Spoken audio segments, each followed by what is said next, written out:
on to the pictures of Prime Minister Narendra Modi that has now come in. This is directly from the Parliament. That Mr. Naidu enjoyed with the opposition candidate, that is something that, Mr. Dhankhar will have to build up, in his tenure. So I'll take that question in just a while, but as you can see on your screens, Prime Minister Narendra Modi now arriving at the venue inside the Parliament complex, room number 63, where the voting procedure has begun. In fact, he's going to be the first person to actually cast his vote to elect the 14th Vice President of the country. The other members of Parliament standing there. All right, Prime Minister Narendra Modi there reaching the Parliament complex as we are looking at the Vice President elections that are taking place. So the voting that will begin in a short while from now.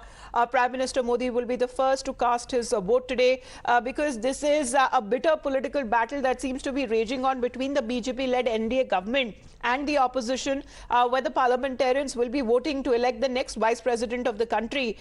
This is said to be a contest of competing ideologies between the NDA candidate, which is Jagdeep Dhankhar, and the opposition nominee Margaret Alva. So the numbers in the vice presidential polls are said to be also stacked heavily in favor of Jagdeep Dhankhar, and it is to be seen whether the opposition will be hit once again by cross-voting like that was witnessed during the presidential elections last month. We have Madhav Das Gopalakrishnan with us on the broadcast. Madhav, good morning to you. It's Vice President's election happened today. Well, absolutely, and just as the vote, in fact, has begun, the voting process has begun. The Prime Minister amongst the earliest to come in and cast his ballot right near the Parliament House. All the members, 200-800 members of both houses, are the ones who will be deciding who will be the next Vice President of India. It is a contest between Jagdeep Dhankhar and Margaret Alva, and of course, the ruling party candidate is believed to have the edge, given the numbers, the way they are stacked up, and of course, the support coming in from various political parties. Now, we have seen the TRS come out and support Margaret Alva, but other political parties, including the YSRCP, and in fact, even the Shiv Sena coming out to support the ruling party candidate, that is Jagdeep Dhankhar. And the PM just leaving. In fact, I can see the Prime Minister is accompanied by the Parliamentary Affairs Minister Prahlad Joshi and the MOS Parliamentary Affairs Arjuna Megwal. They are both accompanying the Prime Minister as he exits from the voting booth in Parliament for the Vice Presidential poll. By 7 this evening is the time when the results are expected, and that is when we will know who is the next Vice President of India. But if the ruling party sources are to be believed, then the election is more or less a foregone conclusion, given the numbers being stacked up in favor of the ruling party, as has normally been the case as far as every election is concerned. Nevertheless, of course, Margaret Alva has been campaigning. He has been appealing to political parties. He is a veteran Congress leader, someone who's already been the governor of various states, including Rajasthan, and of course has also put up a fight as far as this entire poll is concerned. So, very significant vice presidential poll, because the vice president is not just the vice president of the country, but also is the chairman of the Rajya Sabha and plays a very key role in the functioning of the upper house of parliament. And therefore, in fact, Mr. Dhankhar will be somebody who has experience as a member of parliament, has been a Minister of State of Parliamentary Affairs earlier, and of course has recently been Governor of West Bengal, somebody who has not shied away in terms of speaking out his mind on a number of sensitive events. Mr. Dhankhar, in his role as the Vice does get elected to office today, what really will be seeing in terms of how the functioning of Rajya Sabha is concerned? All of these are going to be some very interesting questions that we will get answers to in coming days. But nevertheless, a very, very significant development here with the Prime Minister coming in and one of the earliest to come in and cast his ballot in this vice presidential poll. Back to you. Right, and Madhav, if we look also at the possible scenarios there when it comes to cross-voting, because even if the numbers are stacked heavily in favor of Jagdeep Dhankhar, the opposition last time was hit heavily by cross-voting. That was witnessed during the presidential elections. Well, absolutely. And in fact, in the presidential poll, we had seen how, particularly on the singular issue of the first Adivasi President of India, the first Adivasi woman President of India. Certainly, of course, this is one issue that had several political parties, particularly in the states where the significant population of tribals, where they had come out and in fact had cross-voted. Leaders of various political parties had cross-voted and come out and said so. So in that sense, one will have to see if there is any cross-voting that takes place as far as the vice presidential poll is concerned. One will have to watch out for that. That's something that we'll perhaps get to know only post 7 o'clock this evening when the voting does take place. And of course, the numbers of what cross-voting has happened come to the fore. So all of these are things that we will have to watch out for. And if there is cross-voting, certainly we must remember that there is no whip when it comes to the voting of the presidential and the vice presidential polls. It is a conscious voting that happens. So there is every possibility of a cross-voting for either side that may be there in this entire poll. So one will have to see how all of that pans out this evening. But later at 7 is when we will get to know a clear picture of what has transpired. Both has begun now at 10 o'clock and will in fact go on till 5 o'clock this evening. And Madhav, this time around, we have also seen how there has been a clear divide within the opposition. I mean, Jagdeep Dhankhar also being the governor of the state of West Bengal, the TMC this time has been abstaining from the voting, saying that it was not consulted. Well, a very, very interesting turn of events over there with the TMC actually abstaining from the vote. Now, this has happened at a time when the presidential and the vice presidential polls are an opportunity for the opposition to band together, to put aside the ideological and other differences. And it is this index of opposition unity that is very, very key in actually putting the government on the mat on issues inside the House, and also if they are to form a credible alternative, when it comes to the polls outside of the House. Unfortunately, in this entire election, what we've seen happening has been divide within the opposition camp.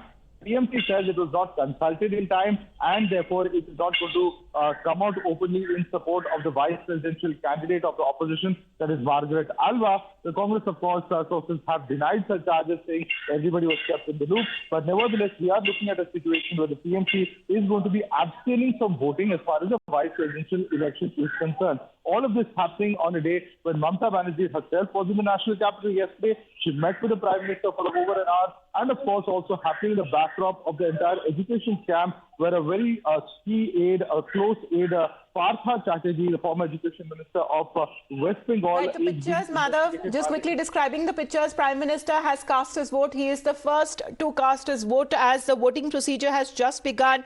This is taking place in the Parliament House complex between 10 a.m. and 5 p.m. Madhav, the Prime Minister has just cast his vote.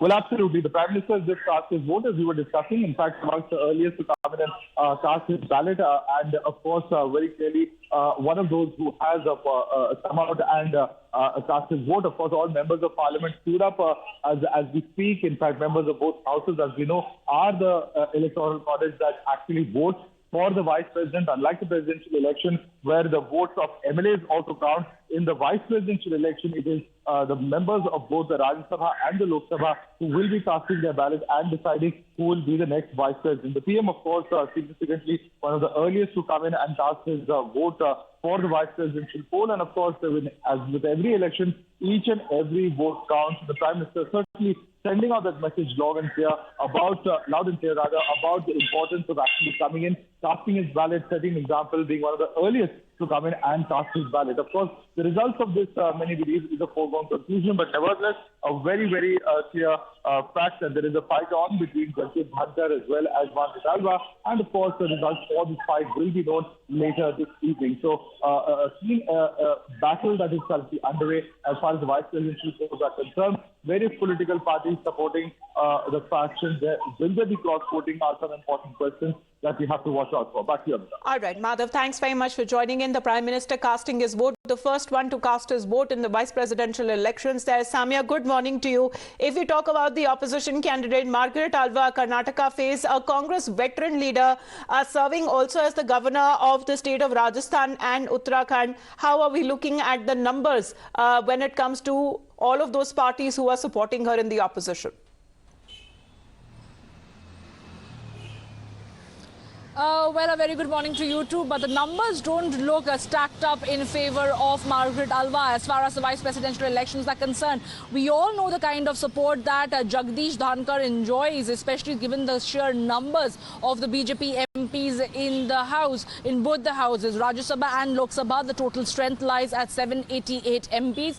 Out of that, BJP alone enjoys the support of around 394 MPs. And Congress, by and large, along with the other opposition parties that have come out to support Margaret Alva, is stacked somewhere near close to 200. But last time around, when the presidential elections took place for President Draupadi Murmu versus Yashwant Sinha, there were 17 MPs who cross-voted. So even at the 200 number of the opposition party may go down drastically if there is any cross-voting that takes place. Now, what is interesting over here is that TMC enjoys around 23 MPs in the upper house, but they have decided to abstain, and that was a big jolt to the Congress party that was heavily relying on TMC. They may not have been able to ensure that Margaret Alva wins, but it's a case of optics over here, and that is when TMC decides to abstain from voting. It does look like all is not well in the UPA, in the opposition party. However, AIMIM, Aam Aadmi Party, TRS and JMM have all come out to support Margaret Alva in this particular elections. The voting process already started. She is somebody who is a veteran Congress leader, has been a 5-time parliamentarian, has also held positions as a union minister and a governor as well. She's held constitutional posts in the past, and that is the reason why they felt that she is the best suited candidate to be the opposition candidate for the post of vice president. Now remember,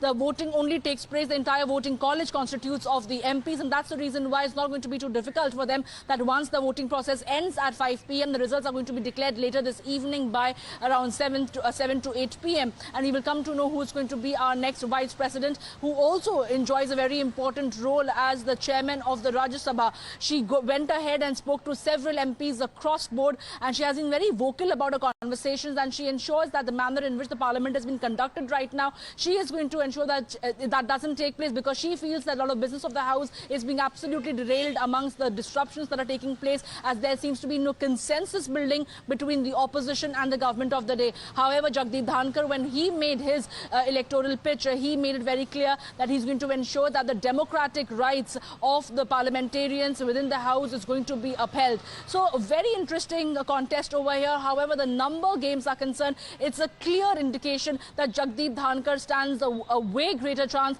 to win the vice presidential elections as opposed to Margaret Alva. What we are expecting right now, that I can tell you, is that around 11 a.m. Margaret Alva is expected to reach the parliament. She is expected to go and meet the MPs over there, and the Congress leaders, by and large, all the MPs who were participating in several protests yesterday, have all decided to stay on here on a Saturday. Otherwise, they all go back to the constituencies because they have to cast their votes.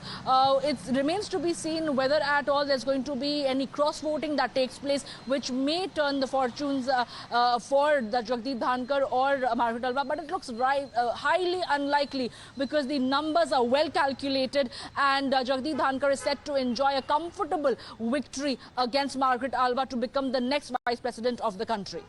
Absolutely. And how do we look at the smaller and the regional parties there?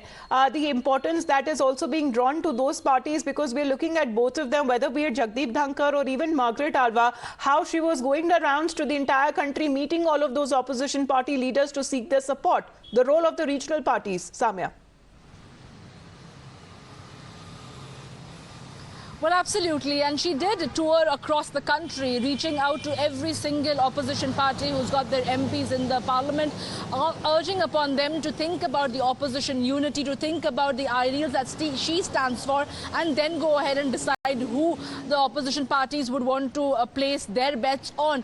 Of course, that's how we've had JMM, who had initially supported Draupadi Murmu in the presidential election, decided to go ahead and support Margaret Alva as far as the vice presidential elections are concerned. AIMIM has also come out to say that they want to support Margaret Alva, and so has TRS and Aam Aadmi Party. But TMC being absent from this entire process is going to be something that is going to raise an eyebrow, and it's happening at a time when Mamata Banerjee came across and met the Prime Minister only yesterday. So the optics play over here is very, very significant. She did not decide to come and meet any of the opposition leaders, because there is a lot of hot and cold that is blowing from either side, from the Congress and the TMC. But having said that, of course, Margaret Alva, as of now, enjoys the support of close to 17 opposition parties, and that is going to be seen whether there is any cross-voting that takes place. Right. But 394 is the collective number of BJP MPs, and that seems to be a large number for Jagdeep Dhankhar. With the opposition camp evidently divided once again, the TMC abstaining from the voting procedure that is begun. Prime Minister Modi being the first to cast his vote today. It will end at 5 p.m. We'll get to know who exactly will be the country's next Vice President. Samia, thank you very much for joining in.